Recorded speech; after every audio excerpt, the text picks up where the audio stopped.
You know, it's what we tend to do. But the good feeling, the feeling about just getting rid of that debt. And Dave Ramsey said something that really stuck out to me when we were doing that. When he said, if you live today like nobody's living, then you can live tomorrow like nobody lives. And so, even as we talk about the financial stuff, and you'll see that as we go into it, we're looking at it as, hey, maybe this year we push the best we can, but we try to be frugal, get this thing gone, and then watch what we can do when we've got it released. As we're preparing for that day that we can burn that note. And we're having a service. I've already thought, we're going to have a service. I'm talking about we might want to call the fire department and have them on standby because there's going to be a flame on stage. Okay, we are going to burn it to the ground. Not the building, Lord. Just to celebrate what God has done. And so that's kind of what our focus has been, is our strategy of it's not going to be paid off tomorrow, I don't think. And in the meantime, let's begin to build to get ready for when it is. We're not responding when it is. We're ready to get going. And so that's kind of been our heartbeat as elders, is let's kind of focus on what we're going to do to meet our ultimate goal, which is to be ascending church in all aspects of what we do, which does involve even the way we do our discipleship, and we're trying to set that up is so we can meet the need of the people here that we come in contact with in various forms where they're willing and able to be. So that's it, Steve. Thank you. Okay, next up we have the Treasurer's Report from Leland.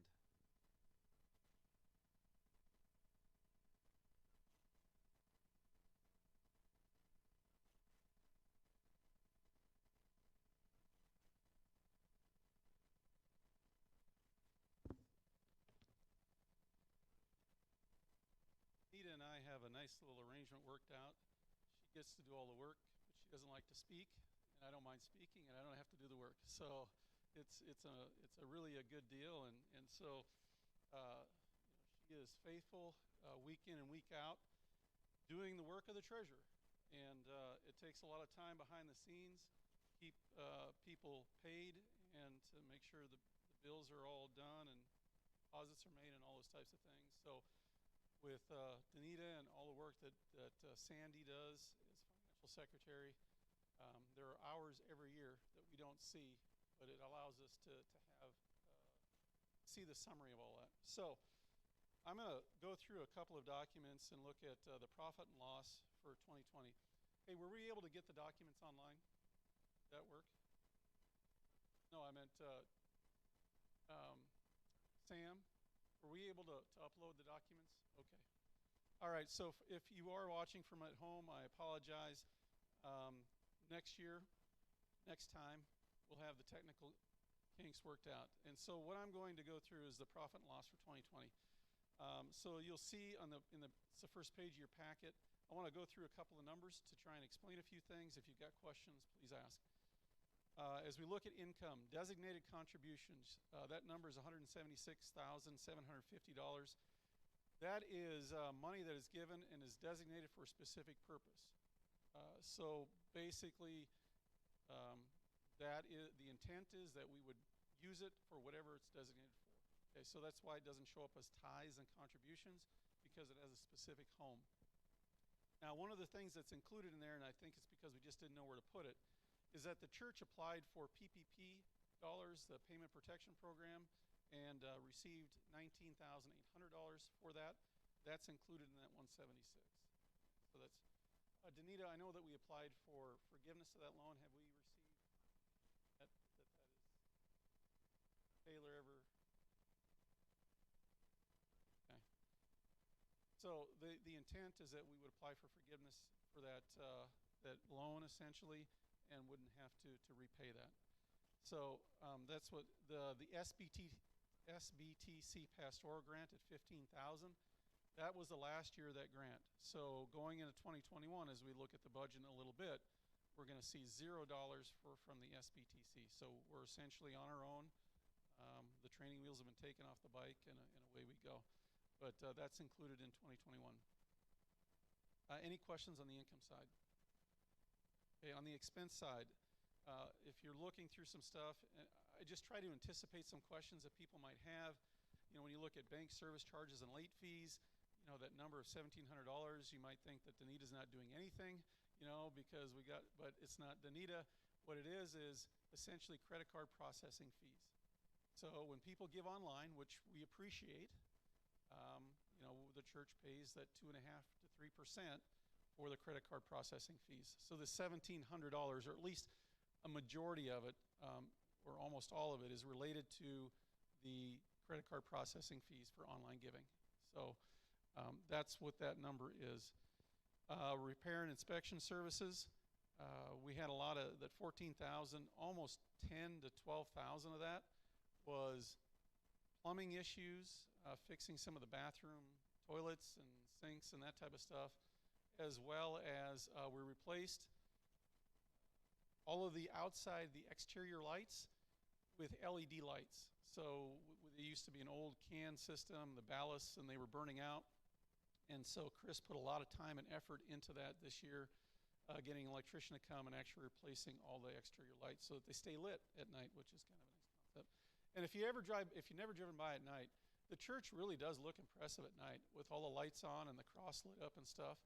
And it's a really aesthetically pleasing look. The charitable contributions at $47,000. We currently give 10% of our tithes and offerings, so that is the undesignated giving, to the Dakota Baptist Conference as part of the cooperative program with the Southern Baptists, and then 2% goes to our state, our association that we're part of, Prairie Partners Baptist Association, which I believe covers churches, Southern Baptist churches in Bismarck, Harvey, Minot, Williston, Wofford City. And so they do some different training and things that way. So that's what's included in that. Equipment purchases, that is all basically audio, video equipment. We know that our online services were subpar based upon the equipment that we had, not based upon the performance of the performers. It was a technical issue. So Dylan had done a lot of research, and we purchased a bunch of equipment at the end of 2020, so that now, and we're working towards it, right? It's a work in process, but that our online streaming services is as good as can we present. So if you look at software and licensing purchases on IT, hardware purchases, we did buy some networking equipment, a firewall, a switch, so all kind of a networking backbone type equipment and 3 computers this last year. We shouldn't have to make those purchases next year. And then our church app, the one that you have on your phone, that runs us about $144 a month to have the church app. So you're looking at about $1,700 a year to be able to have the app. And I think it'll be a good tool when we learn how to really optimize it and use it, if we had somebody who really knew and could maintain that for us. So ministry opportunity. Okay, printing and postage, or printing and reproduction, is basically the copier lease. Professional fees, that $4,600, there's a one-time consulting fee that we paid for the company that Dylan uses to help us spec all of the equipment, right? That's a one-time fee, right, Dylan? Yeah, so, and then basically what we pay the accountant to do what we do. Those real estate taxes and assessments, as a church, we do not pay property taxes, but we still are responsible for our special assessments. So about 4 or 5 years ago, they redid the streets here, and so we've got that $9,000 bill for the next 15 years. I think it's a 20-year assessment or something like that. So, but I like the streets. They're done, and they look good. And then at the very bottom of page 2, you'll see the prepay, or the 3388, Ask My Accountant. Essentially what that is we made a prepayment on the credit cards on 12/30 because we needed to buy a little bit more equipment for the live streaming components. It just didn't get allocated to a specific account yet because the credit card statements come in January, so it's just a timing issue, but that's why you'll see that 3388 there.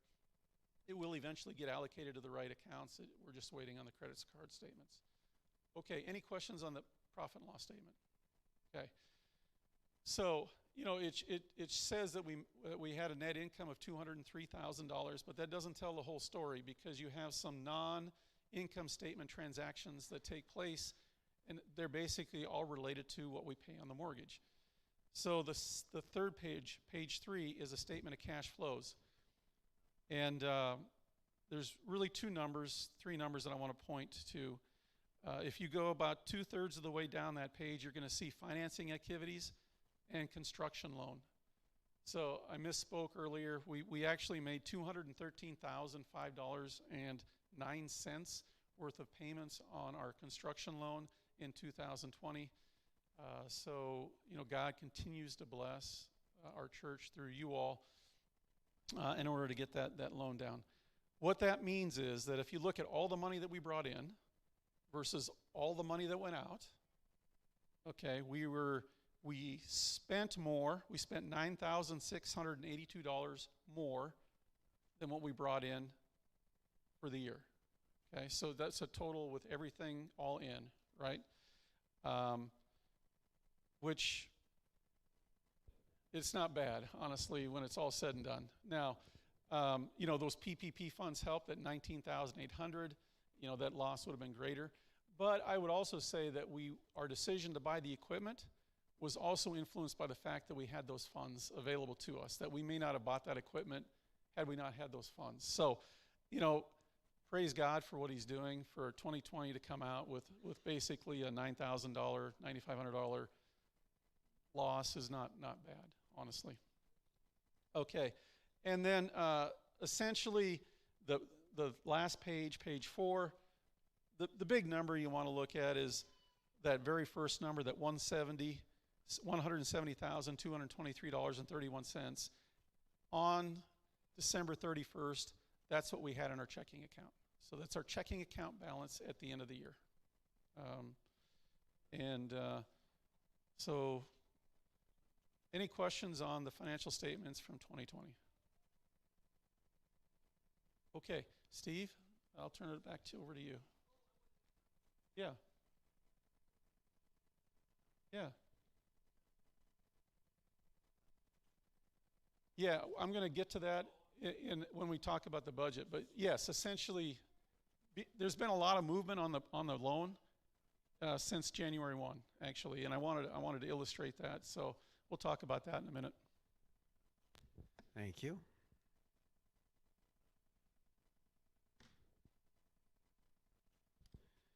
All right, is there any old business to discuss? Any old business to discuss? No old business. Let's move on to new business. Okay, we have some new members who we'd like to present to be voted in today. Is Sheila Cockerham here? Sheila? She's not here today. All right, so we'll start with Sheila, even though she's not here. Do we have a motion to accept Sheila as a new member of Cornerstone First Baptist Church? Okay. Second? Okay. Second? Sorry, okay. Bev was first. Judy was second. Okay, all in favor? Or any discussion first, sorry, I should say. Any discussion? Any discussion? No discussion? All in favor? Aye. All right. Sheila, welcome. All right, next we have Dave and Naomi Booth. I know they're here somewhere, aren't they? Or do they? Oh, there they are on the back. Hi, guys. All right. Do we have a motion to accept Dave and Naomi Booth as members of Cornerstone First Baptist? Okay. Chris Anderson, second. John Birkland, second. Thank you. Any discussion? Any discussion? All in favor? Aye. All right. Thank you.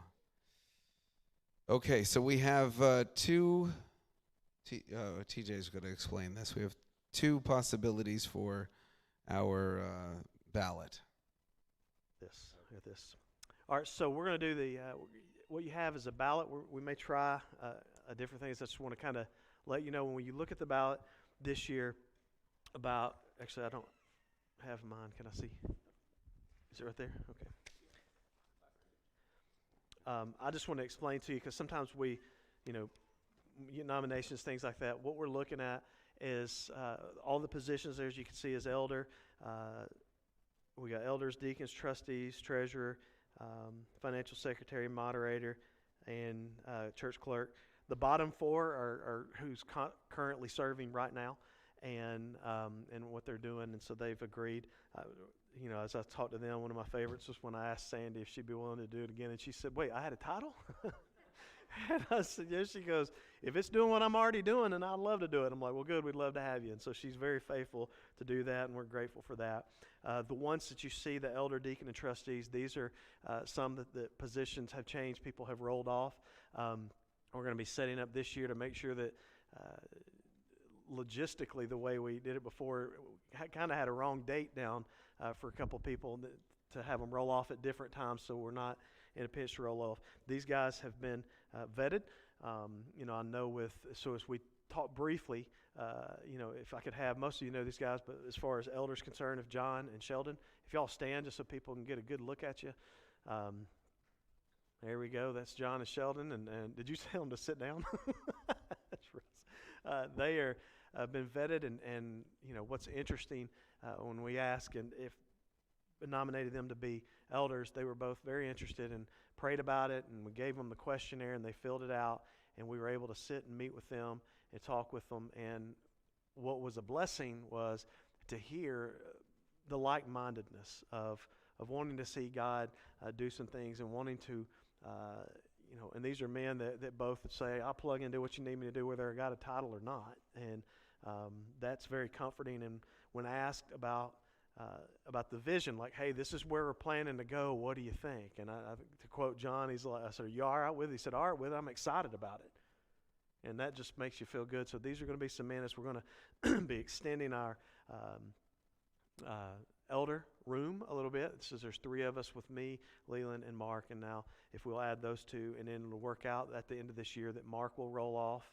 We'll be looking to add 1 more. And then the next year, Leland would roll off. And then now we've got to, we're not just left with what we were talking about. It's like, if we don't get some elders this year, before long, it's just going to be me in the room meeting with myself. And so we're grateful for those guys. And again, vetting with them. And our deacon candidates this year, we're looking to add, and the way it looks on the form is it's not like, do we pick 2 of them? Like, no, we've got room for all of them. Dave Booth, although he did just join, he's been coming here basically since I've been here. And we just made it official, and he loves the Lord. And Chuck Davis, Sam Fernandez, and Matt McQuan, guys, will you guys stand just so they can get a look at you? Many of you know these guys. Sam's all the way in the back. He's the one that makes this thing churn on Sunday mornings. And again, I tell you, I read through their deacon questionnaire. They get a deacon questionnaire that's kind of a little bit different than the elder one in some aspects. But man, what a reward it was to read what these guys wrote. And what y'all don't know is many of you, when you quoted scriptures, y'all quoted the exact same ones in the exact same places.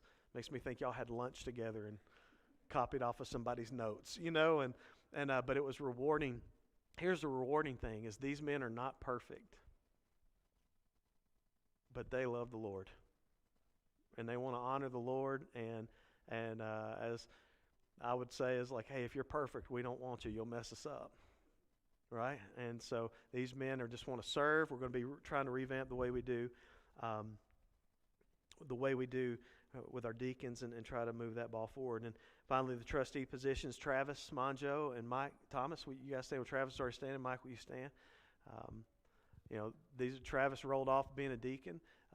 And Mike has, since he's been here, God's done a great work in his life. And he said, hey, just tell me what you need me to do. I'll do it. And he's got that heartbeat. I said, you sound like a trustee. We got some guys that make some decisions, and we need some guys that say, let's get this thing done. And so these are the guys that are on this list. And of course,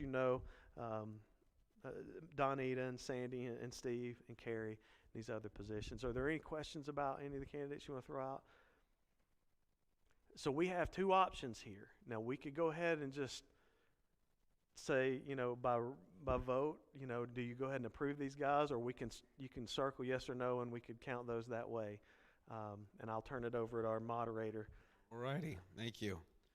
Okay, so do we have any motions for either of those two options?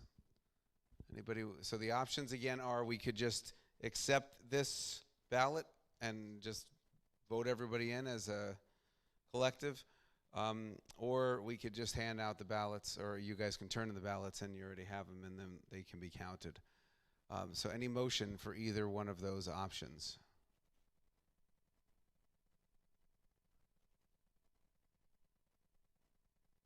Okay, so Chris Anderson has motioned to accept the whole list of nominations. Do we have a second? Beverly seconds that. Any discussion? Any discussion? Last call for discussion. Okay, all in favor of accepting the entire ballot and voting everybody in? Aye, aye. Any nay? All right, it is passed. Thank you for all of you who were volunteering to serve there. Thank you. All right, next we have Leland is going to come up and talk to us about the proposed budget.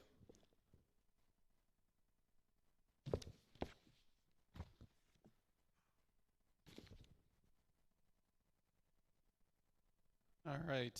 So,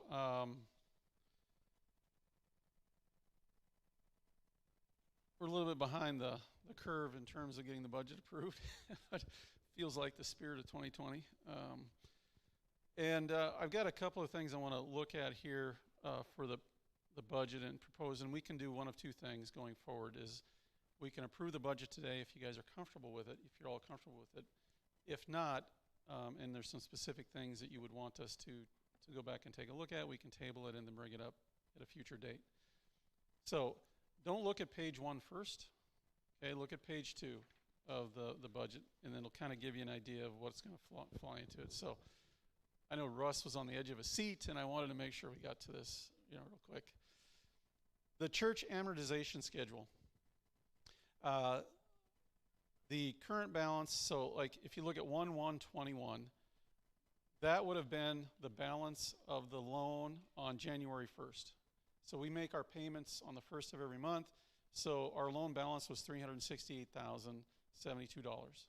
Okay, in the month of January, and with the payment that we had on February 1st, we had about $60,000 given in the month of January, $65,000 given for the principal payments already in the month of January. Okay, so you'll see that green line where it says 12/1/21. So essentially, maybe not to the penny, but our loan balance as of today is about the $298,465. Okay, so it's a huge psychological thing to be under 300,000. I know it's really close to 300, but it just looks a lot lower at 298, right? Psychologically. So I wanted to illustrate that if we made no additional payments beyond our normal course of loan payments in 2021, what the loan would look like at the end of the year, and it would be at about $212,000 for the end of the year. So, we've got an effort that is going to be underway to try and retire this debt, to eliminate the debt in 2021. And get rid of it and take that millstone and cast it away. And I think it really frees us up for ministry, but that's a discussion for another time. And maybe even it might be in a few minutes here as I propose what we've got going on here. So, okay, so if you go back to the first page, the proposed budget. Oh, I'm sorry, go back to the second page again. The bottom graph shows you what the giving has been. Now, this is just tithes and offerings. This isn't the designated contributions since 2016. And you'll see the percent increases every year. And in 2020, we actually had a 7.9% decline. Okay? Just shows you what God is doing. And, 2020 was tough, but even at 8%, a reduction, that's not bad. So what I did is, and what we looked at is taking 2021 and for the tithes, just saying, let's use 2020 as a benchmark for 2021 and start to build a budget based upon that, okay? So now if you go back to the first page, and you look at the income side of the budget, you've got what we anticipate for Coffee Connection. The DBC grant is actually money for an intern. If we have an intern, and they usually pay for VBS, like the materials for VBS. So I just anticipated that they would make those contributions this year. They've always done it in the past, okay?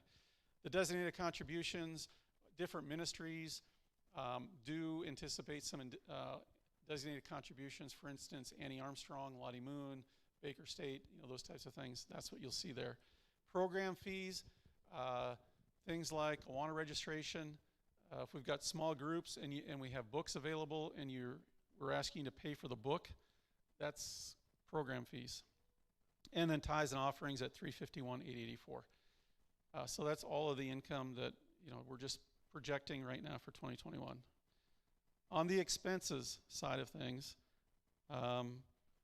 if I didn't get numbers from a ministry leader, I just plugged in their 2020 numbers because we needed to put something together. So it may not be representative, but I plugged in their 2020 budget numbers. So what they anticipated for 2020 is what I also put in for 2021, okay? I didn't know how best to do that. It seemed like a fair way. Even though spending was down considerably in 2020, but that's the basis for this. So when we plug all of those numbers into the machine, and you pull the handle down, and you watch the lights go, and it dings, it spits out a little thing at the end. What we're projecting is a $73,000 shortfall.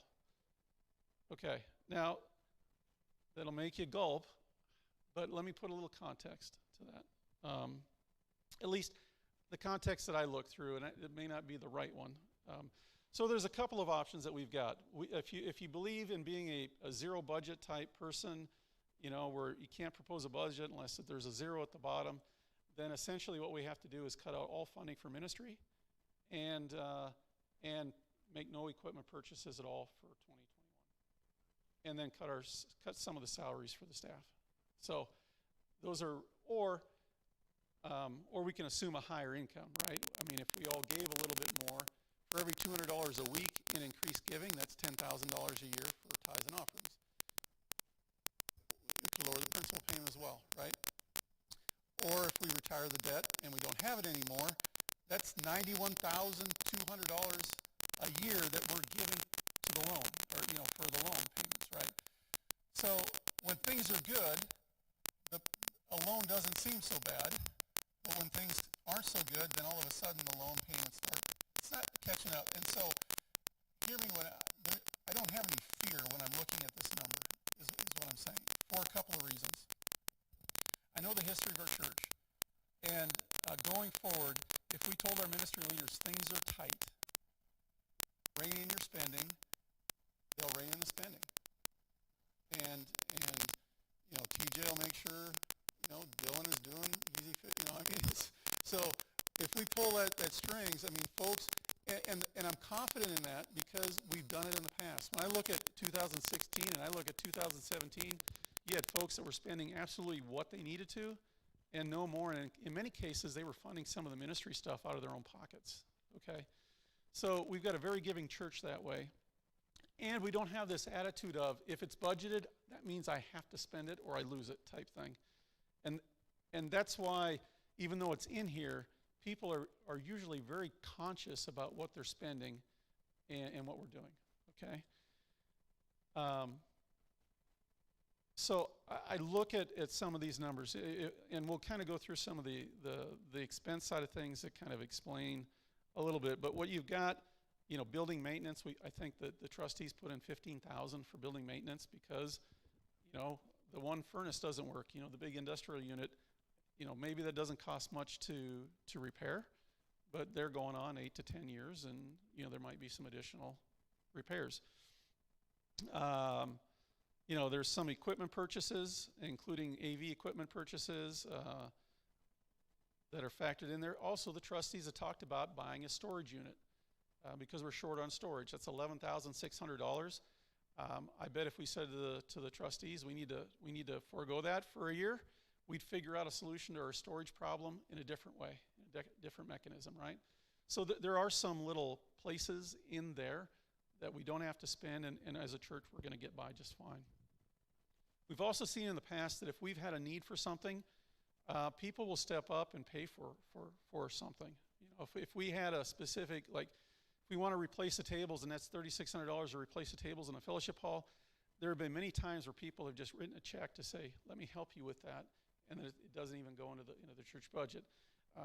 And an example of that this year, some of the sidewalks were replaced out here on this back door, and almost all of that cost of the concrete and the labor was paid for through individual people putting in a little bit of extra money to do that. So another reason why I'm hopeful here. And most of that other stuff is basically just it's what it costs to do business. You know, I mean, there's the copy machine, there's a phone. I mean, you just need to have some of that, right? And then the staff. So I'm not advising that we cut staff.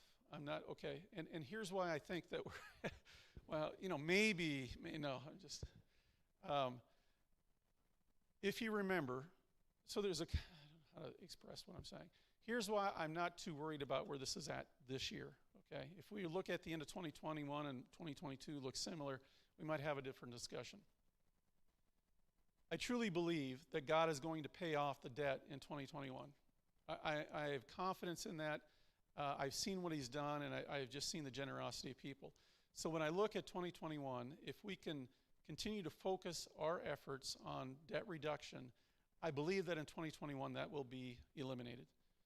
That frees up in 2022 $91,000 for ministry purposes right there, okay? We have $170,000 in our bank account right now, sitting there.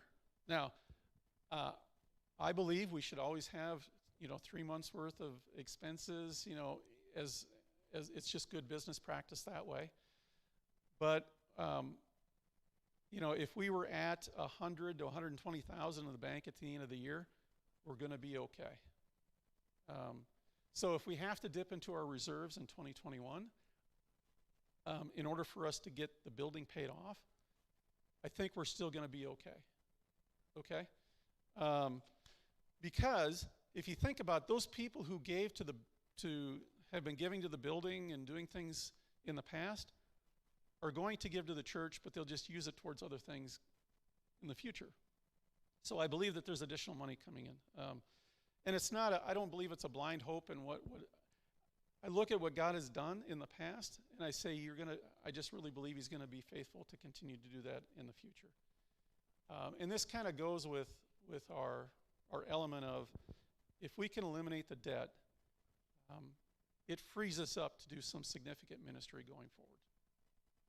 And I think this budget, illustrates this year how debt hinders our ability to minister. So, any thoughts or comments or questions about the budget as proposed? I mean, anything you don't feel comfortable with? We can, if you feel comfortable approving it today, we could have, Steve would entertain a motion to approve the budget. If you don't feel comfortable with it and you want to take another whack at it, we can table it. It's just what you all feel comfortable with. But is there anybody else kind of queasy about things or would like to look at it differently? It's okay to raise your hand. It's okay.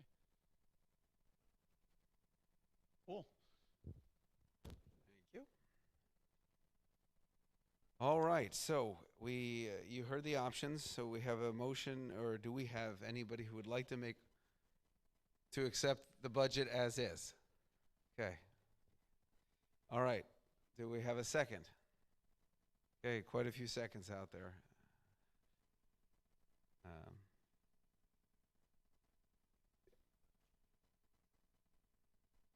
You got that, Carrie? Tim? Oh, I had Tim seconding it, but it's okay. All right. Any discussion? Any discussion? Last call for discussion. All righty, then we are ready to vote. All in favor? Any nay?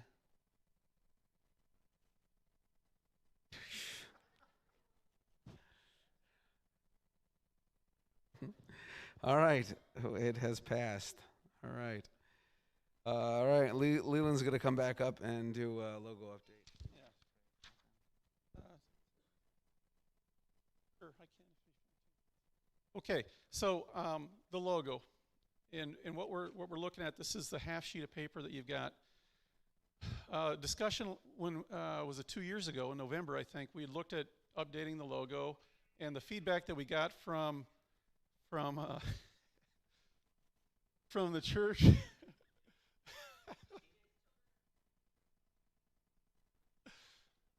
Oh, we'll be praying for the children here in just a minute. The feedback that we got from you all was you kind of like the design of our existing logo, and you like the cross, and you like those elements. And so, but I think what we also felt is that it was time for a little update or a refresh of the logo. And this is kind of the initial attempts to do that. Yes? Yes. Yeah, we had a company called Logo Works. So somebody donated the money to the church to actually go through the development process, and they will end up designing our letterhead as part of the package, the business cards, and provide materials for our website and our electronic components. And we can modify this a little bit if you really hate the colors. Now, there's going to be a couple of things that we're going to do with this. I've asked them to give me 3 versions of this. One is without the small orange letters, okay? Because on a T-shirt, those small orange letters just aren't going to show up, and we just but you see the cornerstone, okay? And you got the cross and the colors. We'll have one that just says Cornerstone Baptist Church, and then we'll have one that says, Cornerstone, Know, Grow, and Go in Christ. So we'll have a couple of different versions that we can use depending upon the scenario that we're looking to use it in, right? Go ahead, Carrie. A different font. Sure. Like, do you have any suggestions? Okay. Yeah.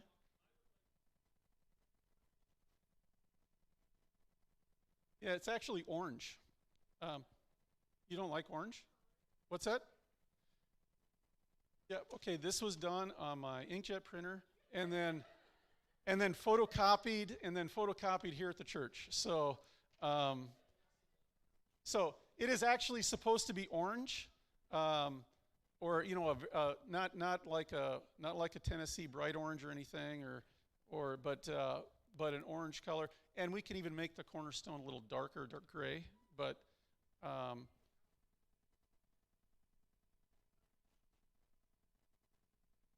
sure.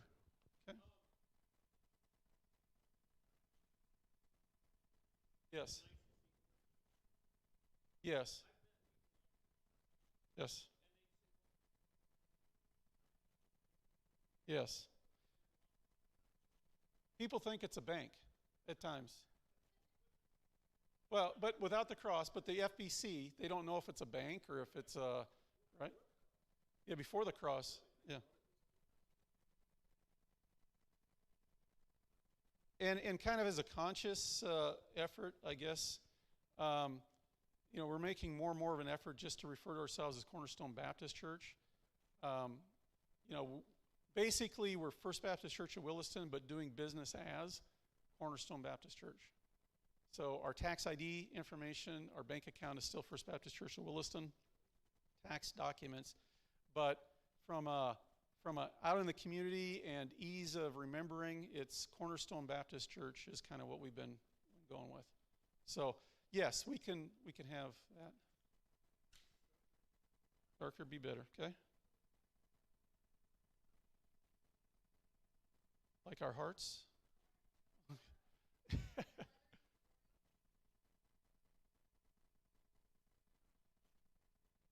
Well, maybe not quite that. We'll work on the colors a little bit, but the colors are actually supposed to be orange. Yeah, I think it's a fresh look. Anybody just like absolutely hates it, wants us to throw it away and start it over. Besides Russell, yes, Russell. I mean, you really hate it? No, we don't want honesty.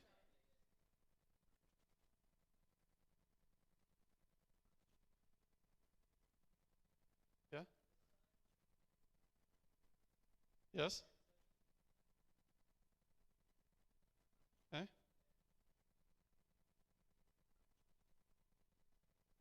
Sure.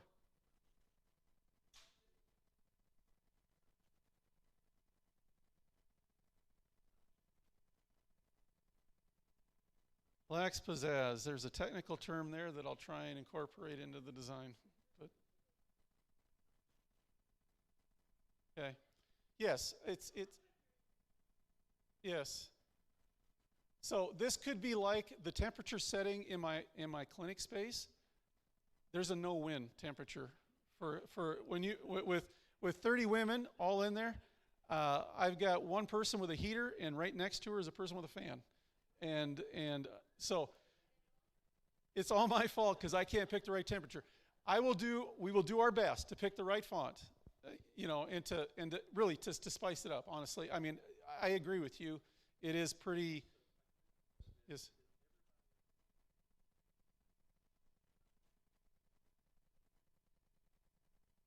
Yeah.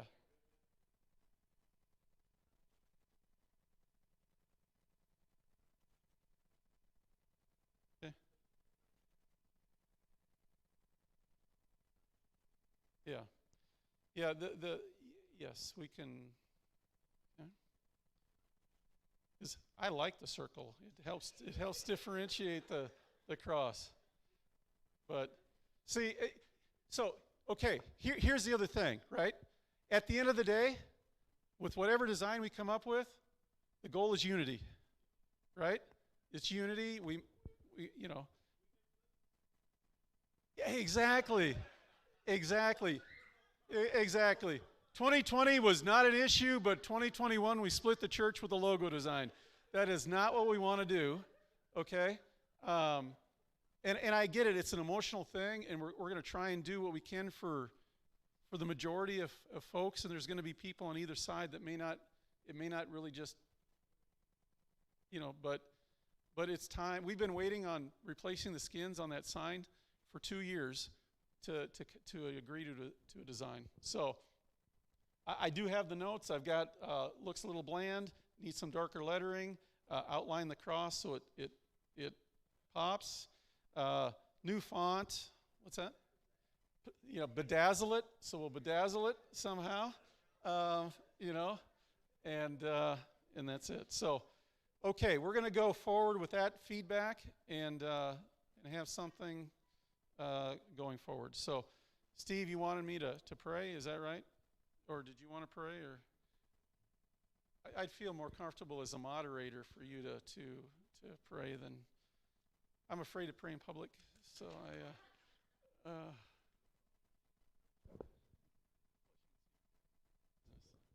Oh, is there?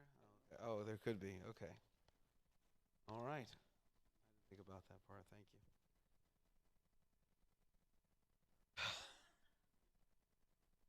Is there any other business to discuss? Any other business to discuss? Okay, we're going to dismiss in prayer. All right, let's pray. Father, we are thankful and grateful that we were able to bring this business to you, and we're thankful for the unity that we have here. And we pray, God, you would bless these decisions, that you would go before us and prepare all these decisions that were made and the things that have to come from them. We thank you for our church family. We thank you for this building. We are grateful, Lord, that we can come before you to lift these things up to you, to lift our concerns, our worries, the business that we want to conduct in your name, all to you, Lord, without fear of persecution. And we are most thankful again for your Son, Jesus Christ, for it is in his name that we pray. Amen. Have a good week, everybody.